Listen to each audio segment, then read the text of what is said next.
Hi guys. Today we're going to talk about competitions and the clubs in and around East Tennessee where you can shoot some of these competitions. I know the other day we talked about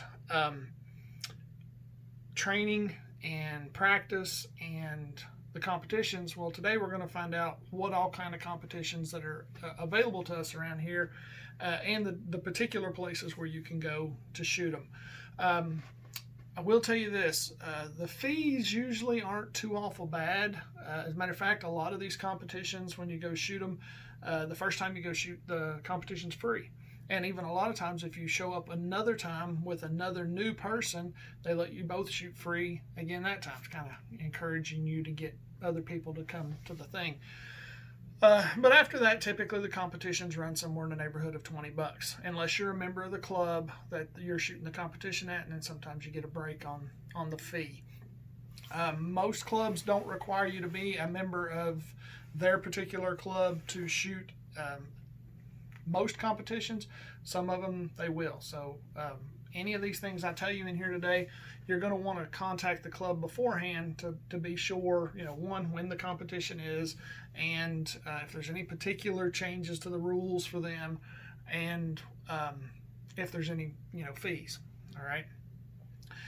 When I'm going over these competitions, I'm not going to get really deep in all the rules of all these competitions. Some of these competitions have rule books that are 100 pages long. All right, so I'm not going to get that deep into it. So I'm just going to really give you some briefs on a whole bunch of different kind of competitions locally, and so anything that sparks your interest, you can go out and play with it. One of my favorites is called IDPA. IDPA, International Defensive Pistol Association.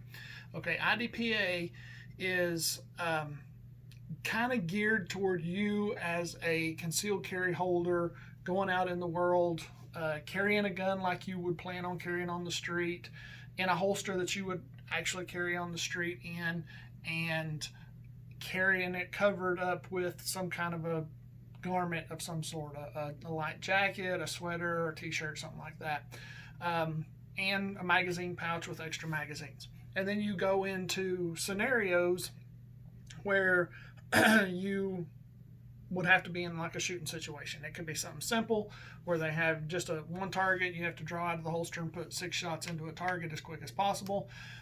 Or it could be much more elaborate than that. You might be in a car with a seatbelt on and have to get out of the seatbelt and out of the car and make shots. Might have to shoot from inside the vehicle and stuff like that. So it can get pretty exciting. They try to make it as practical as possible. But it still has a gamey aspect to it. And I talked a little bit about some of the gaming stuff in the other videos. The next one, USPSA, is a little gamier than IDPA. They do still do, if you want to call it practical, you're using skills, you're building skills in your weapons that you could use anywhere else, but it is very, very gamey in that there's a whole lot of running and gunning, and a lot of the accessories and stuff that you would use, the holsters, the mag pouches and stuff like that, are stuff that really wouldn't be very practical for you to have out in the real world. Okay. And by that I mean, just like the holsters are extra bulky, they are not as secure as something that you would use on the street, and stuff like that. So USPSA, it's a faster paced than most of your IDPA, but it is more gamey in my opinion. 3-gun competitions, as the name implies, we typically have 3 guns, a rifle, pistol, and a shotgun. They kind of run like an IDPA match, except for you're not just shooting scenario-based stages with a handgun. Now you're shooting a scenario-based stage with rifles, pistols, and shotguns. Maybe only one gun is used at a particular stage, but you could use all 3. Typically, you'll go to the stage with the gun in your holster, extra magazines, and you might start with a shotgun. And as you go through the stage, you might have to ditch your shotgun, pick up a rifle, shoot through the rifle for a while. Then you might have to ditch your rifle and go to your handgun. So it does give you some skill building or some practice, if nothing else, with weapons transitions, using multiple firearms in a given scenario, and being very familiar with your firearms platforms and stuff like that. So I really do like 3-gun competitions. If you can avail yourself of those are great. Cowboy action shooting. All right, cowboy action shooting it's like IDPA set in the Old West. Okay, so you show up to the competition dressed like a cowboy or a cowgirl. Blue jeans, frilly skirt, the old style shirts, cowboy hats, 2 6-shooter revolvers, lever action rifle typically, a double barrel shotgun, and you do kind of 3-gun-ish, IDPA-ish kind of stages, but they're themed more like cowboy days. Okay, you have like saloons and jailhouses and corrals and stuff instead of cars and McDonald's and banks and stuff like that. So, but it's really fun too. All of these competitions, by the way, you do typically need to show up with your own stuff. Or you can make arrangements a lot of times. If you can't shoot one, show up to one and just watch. You're at a minimum, you're going to need to have your own handgun. All right, handgun holster and all that stuff. You can sometimes, if you go shoot an IDPA match, make some friends there with people that shoot 3-gun and some of these other matches, and borrow. Rifles and shotguns are pretty easy to borrow from people a lot of times. You're just going to have to bring your own ammo. So if you can make arrangements with somebody there to let you shoot their gun, it's a cheapish way to get into some of that kind of stuff. But you're just about guaranteed going to have to bring your own handgun, as that needs to stay in the holster, and they don't want you switching that stuff around down on the range. Steel challenge. Okay, steel challenge is a really easy and fast sport to shoot. Typically, it's 5 steel plates, about the size of a sheet of paper, printer paper, and you just shoot those steel plates, and your score is based on your time. Most of these other games, it's the same thing. Your score is based on your time. How fast did you shoot the match, and how well did you shoot it? So if you shot it and got every target hit correctly, your score is your time, period. If you missed stuff or you hit stuff you weren't supposed to hit, then you're getting penalties for that. Steel challenge, it's just shooting the steel. Just bang, bang, bang, hit them all, and however fast you can do that, then that's your score. It's a little faster than some of the other ones. The matches I've mentioned so far, except for steel challenge, you're typically shooting at cardboard targets. So that means between stages, you've got to go out there with these little stickers and stick them on the bullet holes. That's slow. All right, so it takes a lot of time to turn over between you shooting and the next guy shooting. You have to turn over the match. So far, most of what we've been talking about is action matches. Okay, and I'll tell you, there's things that you can do in those matches that'll get you disqualified, which means you're done shooting for the day. Anything safety related, you're done. Okay. If you have what's called an accidental discharge, the gun goes off somewhere other than pointed at the targets, you're done. Okay, especially if it's in the air, you're done shooting for the day. If you drop a loaded gun, you're done. If you break what's called breaking the 180 rule, all right, when you step up to the stage to shoot, you have 180 degrees of safe muzzle travel. So from exactly straight off to your right to exactly straight off to your left, you can swing the muzzle that whole distance. All that's set up so that it's safe for you to do that. The whole stage is set up that way. If you break that, so you go past the 180, you turn around, or as you're moving, you go to turn around and you come back past the 180, you're done. Okay, you're done shooting that day. Don't get upset. It's no offense to you. It's not saying you're stupid or anything like that, but you screwed up. So you have to pay a penalty for that, and your penalty is you're done shooting today. You can stay and watch, but that's just it. Okay. Good practice for you. Not to throw your gun on the ground, and pay attention to your finger on the trigger and watch where your muzzle's pointed and all that stuff. It's good practice. But all the action stages like that where you've got a little bit of movement, those are some of the disqualifications for them. Most of the rest of the stuff, there's not a whole lot of movement in it. It's really, really static. Okay, some ranges will have what they call a military rifle and or pistol match. Just like it implies, it will have you get to shoot an old military rifle or some even fairly modern military rifles, and you're just shooting them 100 yards from a bench. So you're sitting at a table and you're shooting at a bullseye target.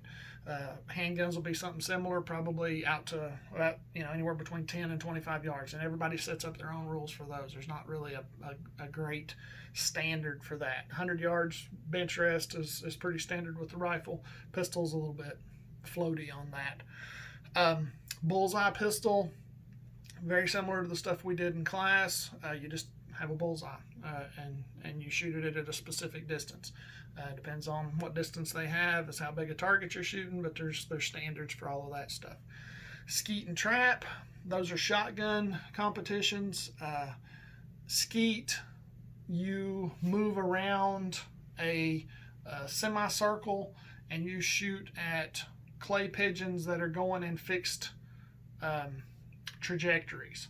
Okay, but your orientation to the way those are thrown changes how you have to swing your shotgun at them. I know that's not a great way of explaining that, but if you look up skeet, you'll see how that is. So it's shooting at clay pigeons in the air. So it's kind of to mimic you hunting birds with a shotgun. And trap is also very similar, but in trap, there's a little bit of variation in the way that the clay pigeons will go. All right, instead of it coming always in the exact same way on skeet, in trap, there's a random aspect to how they're throwing the clay pigeons out, so you don't know exactly what's going to happen, so you have to find it and shoot it that way. So it's just a little bit of difference there. Black powder matches, you are shooting old school guns that are, you're firing black powder. Okay, so and most of the time they're going to stay in kind of traditional-ish kind of guns, but they have a little bit more modern ones too. But they'll typically have categories that you can shoot in. And all of these competitions very much have categories in them. So you will be shooting against people who are using similar equipment to you. That's the idea. So, you wouldn't be somebody shooting a 6-shot revolver shooting against another guy shooting a handgun that had 15 rounds in it, okay? Because you're at a serious disadvantage to that, and that's not fair for the competition. And most all the competitions work that way. You're going to be shooting at something in your class, like the military rifle bench rest stuff would have, old military guns, more modern ones, and there's different classifications like that. Rimfire silhouette, similar. Remember the rifles we used in class were rimfire rifles, and we were shooting at bullseyes typically. There are some matches that have bullseyes, and there's some that have what they call silhouettes, and they have these little metal silhouettes of various critters: turkeys, chickens, rams, pigs, and stuff like that. And they're set up at different distances, and you've got to shoot them and knock them down, and that's the match. High-powered rifle. High-powered rifle is a kind of an old school competition. You're shooting typically a military rifle, military style rifle anyway, and you're shooting it as far out as 1,000 yards and shooting in positions similar to what we shot in class. So like the prone, the standing, and stuff like that. 1,000 yards with a rifle. That's pretty challenging. All right. And there's only one place in the area that we can do something like that, and I'll start with that one as our club. Oak Ridge is the only place. It's one of the very few places in the country that has 1,000-yard range you can shoot on. But Oak Ridge has cowboy action, IDPA, USPSA, 3-gun, skeet, trap, high power, and steel challenge. All that stuff you can go down to Oak Ridge and shoot. Outside of this area, fairly close in Boone, North Carolina, there's a gun club called Watauga. In it, they have trap, IDPA, steel challenge, and the rimfire bench rest kind of stuff like we talked about. In Greenville, Tennessee, there's a gun club called TAC2. That's the letter T, A, C, and the number 2. How you can look them up online. They shoot IDPA, USPSA, steel challenge, 3-gun competitions there. It's a really good range to shoot at down there. Over in Bristol, Virginia, there's a gun club called Kettlefoot. In Kettlefoot, they shoot Steel Challenge there, IDPA, USPSA. They also shoot military rifle matches, black powder, rimfire rifle matches, skeet, trap, and they have another one called Five Stand there, I believe, which is a little bit different. That one, it has some simulations for ground animals like rabbits and stuff like that. Cherokee Rod and Gun Club, that one's in Kingsport. They have rimfire silhouette there. They have rimfire bench rest matches there. They have the military rifle matches like we talked about. They have trap and skeet, and they have black powder. No action stuff there at Cherokee. And then Unaka Rod and Gun Club here in Johnson City. They will have military rifle, military pistol, bullseye pistol, skeet trap, black powder, and then the rimfire silhouette stuff there here in Johnson City. There's no action shooting there as well. I will tell you a little bit more about the clubs, and most clubs in this area work similarly to this. The fee is going to run somewhere in the neighborhood of $100 a year to join. They typically have club meetings, which consists of a free meal, and they'll have usually 100 to 200 yard range, rifle pistol ranges, shotgun ranges where you can shoot the skeet and trap type stuff. A lot of them have ponds where you can go fish, and they'll have kind of a park-like atmosphere actually, where you can go and just kind of hang out there. They'll have benches and overhead cover pavilions and stuff like that, where it's kind of like a private park where you can hang out at. So you can use it for more than just shooting. Some of the clubs are a little more expensive than that. I think Kettlefoot's is pretty close to $300. It's pretty expensive to shoot there. But for the competitions, typically you don't have to be a member. If you just want to go shoot, through the week or at random other times, you need to be a member of these clubs. So I hope this helped you guys figure a path for what you want to get involved with. If you got questions, feel free to email me. I'll be glad to answer them. And once again, if you got any questions or suggestions for other topics, look forward to hearing from you. Thanks. Bye.